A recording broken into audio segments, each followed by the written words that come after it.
So in a bit of an overlooked fight, Jose Argumedo managed to defeat Jose Jimenez in order to defend his 105-pound IBF strawweight title. Managed to, of course, win this title when it was vacant.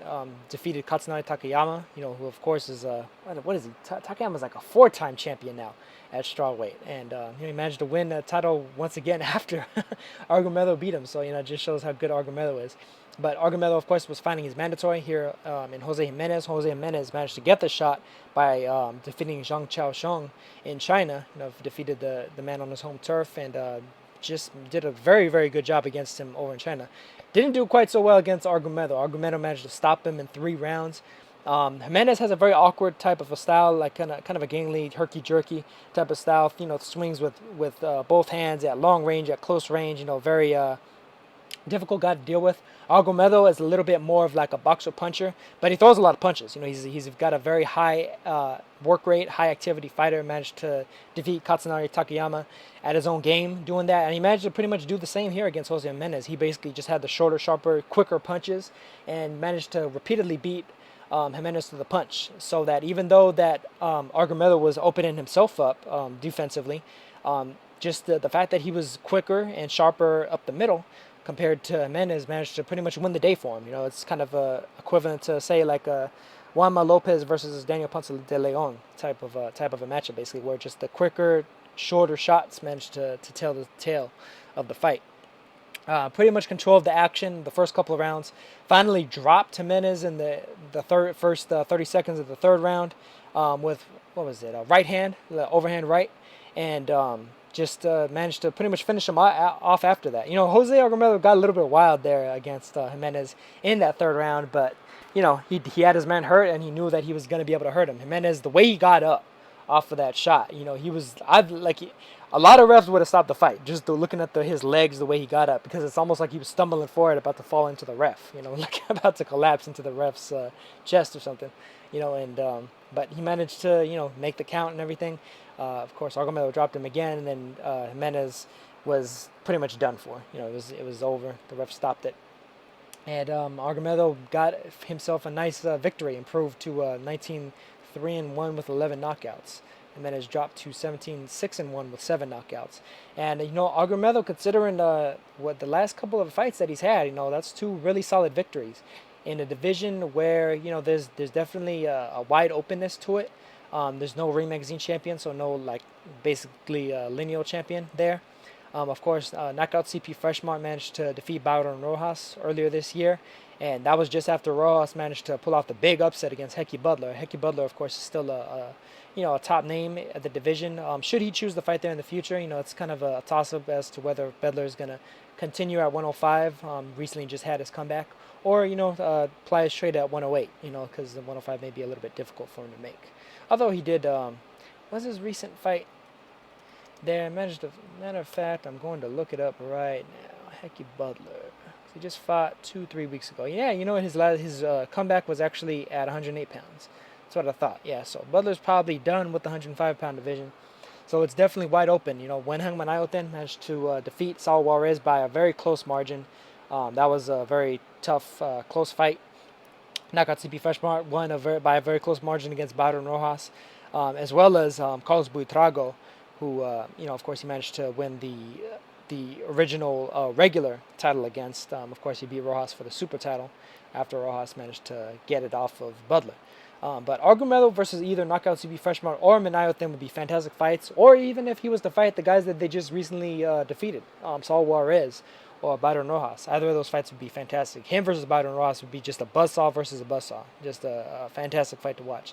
But I definitely think that, considering how wide open the division is, Argumedo versus Freshmart and Argumedo versus Manayoten are 50-50 type fights. Freshmart and Manayoten I don't think are necessarily going to fight against each other, simply because of the fact that, both fighters from Thailand, unless they were able to kind of mop up all the other titles and have like a big unification for all the straps, I don't think that they're going to be fighting each other anytime soon.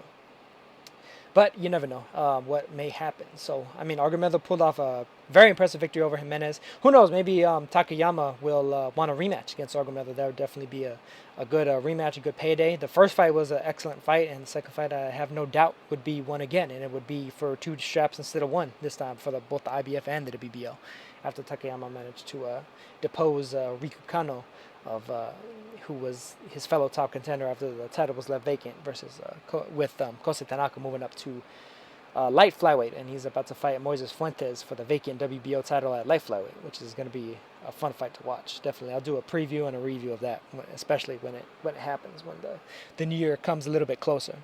But of course, Argumedo managed to get a great victory, and even though his record isn't quite as glossy as knockout CP Freshmart's or Wenheng Manayoten, since they both still have their zeros, Wenheng Manayoten is kind of knocking on that door of the 50-0.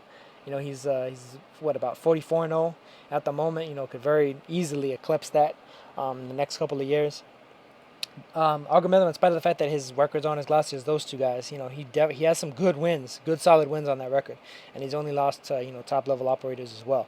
So it'll be interesting to see where he goes from here.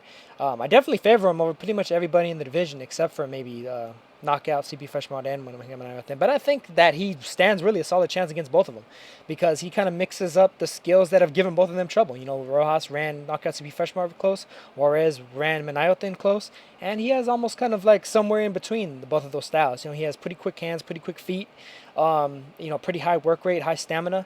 I think he probably hits harder than both of those guys. So, good blend of athleticism, skill, and power. Just a solid fighter, definitely at the strawweight division, and somebody who may be able to potentially do some unifications, potentially become the Ring Magazine champion, the lineal champion. So, be interesting to see how he does. And of course, I forgot to mention earlier in this video, this fight was actually broadcast by Golden Boy on Golden Boy's YouTube channel. Of course, they also had it on live stream as well. But I'll put the link in the description, so you guys can check it out. It started actually kind of about an hour into the stream, so I'll put it right at the moment where they were doing the ring, not the ring entrances, but the ring announcements, and you'll enjoy 3 solid rounds of action-packed boxing. Just a solid win and a solid fight, fun little fight to happen, and that's one of the good things about these Golden Boy streams is that you get to see a lot of these fights that aren't necessarily on the major radar of a lot of people. And I think that there could definitely be more of these, man. I'd definitely like to see a lot of these promoters, especially internationally, just stream these fights, man. Just stream the fights online.